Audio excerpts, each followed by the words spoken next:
Família arrepiei, hoje o papo é reto e o clima tá pesado. Sabe aquela sensação de que o seu quarto não está vazio? O nosso seguidor acabou de mandar um relato que fez meu sangue gelar. Imagine a cena, você está quase pegando no sono, o corpo relaxado, o silêncio da madrugada, e de repente, nhec. O colchão de molas rende bem do seu lado. Você sente o tecido esticar, sente o peso de alguém afundando a espuma a poucos centímetros da sua costela. Mas quando você vira, o lençol está liso. Só que o peso continua lá. E lá no canto, naquele breu onde a luz da rua não chega, tem uma sombra que é mais escura que a própria escuridão. Isso não é imaginação. Quando o colchão rende sob um peso invisível, a entidade não está apenas de passagem. Ela está se acomodando. Ela está reivindicando um lugar na sua intimidade. O nosso seguidor disse que vê algo no canto. Esse algo geralmente não tem rosto, mas você sente que ele está te observando, esperando você fechar os olhos para dar o próximo passo, sentar na beirada da sua cama. Nad, eu fico paralisado. Eu sinto o calor, ou melhor, o frio, que emana daquela presença. O colchão afunda de um jeito que não tem como ser o vento ou a estrutura da cama. É o peso de uma pessoa adulta. Às vezes, eu sinto o lençol ser puxado milímetro por milímetro para baixo, como se a coisa estivesse tentando se cobrir comigo. E a sombra no canto, ela parece diminuir de tamanho, como se estivesse se agachando, pronta para pular. Eu fecho os olhos e rezo, mas eu sinto que, no momento em que eu rezo, o colchão rende de novo, como se a entidade estivesse rindo, se ajeitando melhor para me ver sofrer.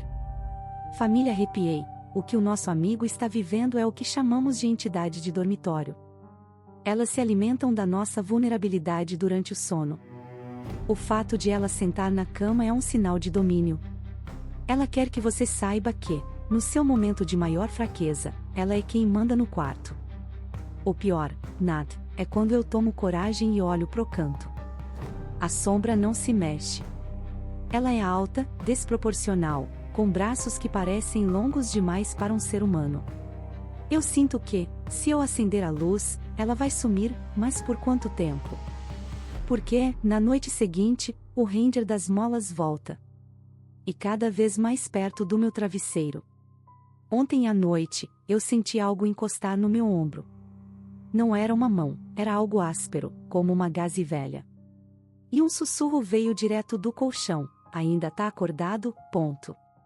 Amigo, se o colchão está rangendo e a sombra está se aproximando, o seu quarto deixou de ser seu. Essa entidade está tentando estabelecer um vínculo físico. Ela quer sair do canto e entrar no seu espaço sagrado. Família arrepiei, o que o nosso amigo está vivendo é o estágio da aproximação. Essa sombra no canto, ela não está ali para decorar o quarto. Ela é um observador que se alimenta da frequência do medo. O realismo cotidiano de um sono tranquilo foi substituído pela contagem dos estalos. Primeiro, ela fica no canto. Depois, ela senta na beirada da cama. O próximo passo? É quando você sente o lençol esticar perto dos seus pés, como se algo estivesse subindo devagar, rastejando por cima das suas pernas enquanto você está em paralisia. Nad, eu sinto que ela está testando a minha coragem. Algumas noites, o render das molas não é só um assentar. É um movimento rítmico, como se alguém estivesse balançando o meu colchão para ver se eu acordo. Eu fecho os olhos com tanta força que dói, mas eu sinto a pressão do ar mudar. Sabe quando alguém chega muito perto do seu rosto e você sente o calor da presença, mesmo sem tocar? É isso. Eu sinto o apeso da sombra pairando sobre mim. E o cheiro? Nad, o cheiro de ozônio, como se tivesse acabado de cair um raio, toma conta do quarto.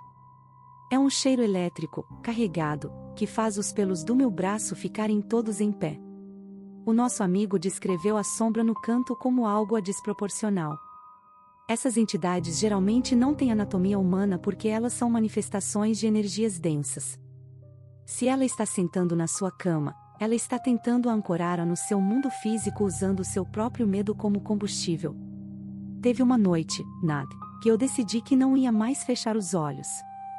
Eu olhei direto para o canto. A sombra parecia mais alta, tocando o teto. Eu vi, por um milésimo de segundo, 2 pontos baços, sem brilho, como mármores velhos, me encarando de volta. O colchão deu um estalo violento, como se alguém tivesse pulado com os 2 pés na beirada. Eu senti um impacto no meu quadril. A voz não veio do quarto, ela veio de dentro do meu travesseiro. Dói, não dói? Eu senti uma pressão no meu peito, como se uma mão invisível estivesse me empurrando contra o colchão, tirando o meu fôlego. Família, arrepiei, isso já passou de assombração. É uma opressão noturna. Essa entidade quer que você saiba que nem o seu corpo te pertence mais quando as luzes se apagam. Ela está tentando entrar na sua frequência para que você a veja mesmo de olhos abertos durante o dia. Família, arrepiei, o nosso amigo chegou no limite. Dormir virou um ato de tortura. O realismo cotidiano a dele agora é viver em estado de vigília, esperando o próximo render de molas. Mas aqui vai o segredo que a sombra não quer que você saiba, ela precisa da sua atenção para ter peso. Se o colchão rende, é porque ela está usando a sua energia física para se manifestar na matéria. Se você a vê no canto, é porque ela pintou a sua retina com o medo. A primeira coisa que ele fez foi parar de olhar. Ele me disse, Nat, eu decidi que, se ela sentar, eu vou ignorar como se fosse um gato. Eu não vou dar o combustível do meu pavor. E na primeira noite de indiferença, o render foi tão forte que parecia que a cama ia quebrar, foi o desespero da entidade perdendo o controle. O nosso amigo fez a limpeza do ambiente. Ele abriu as janelas durante o dia, deixou o sol bater onde a sombra ficava e, o mais importante, ele mudou a posição da cama. Tirar o alvo do lugar onde a entidade se acostumou a sentar quebra o ciclo de ancoragem. Ontem à noite, Nat, eu senti o peso de novo. Mas dessa vez eu não fechei os olhos. Eu estiquei a mão pro lado, pro lugar vazio onde as molas rangiam, e disse em voz alta, este espaço é meu. Aqui não tem lugar para você. Pode ir embora. Eu ouvi um suspiro, Nat. Um som de ar saindo de um balão murcho. A sombra no canto foi diminuindo, até virar apenas um ponto de poeira que sumiu debaixo do armário. O colchão deu um último estalo leve, como se alguém tivesse levantado com cuidado pela última vez. O quarto ficou leve. O cheiro de ozônio sumiu e deu lugar ao cheiro do amaciante do meu lençol. Família, arrepiei, o nosso amigo entendeu que a sombra não era um monstro invencível, era um parasita. Ela sentava na cama dele porque ele era a bateria dela. Quando ele parou de carregar essa bateria com o medo, ela simplesmente não teve força para ficar.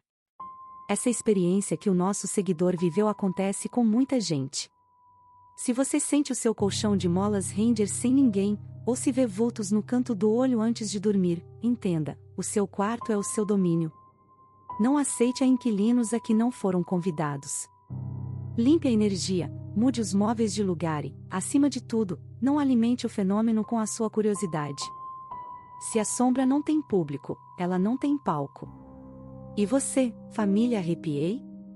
Alguma vez já sentiu o peso de alguém sentando na sua cama enquanto você estava sozinho? Já viu algo no canto do quarto que sumia quando você acendia a luz? Comenta aqui embaixo.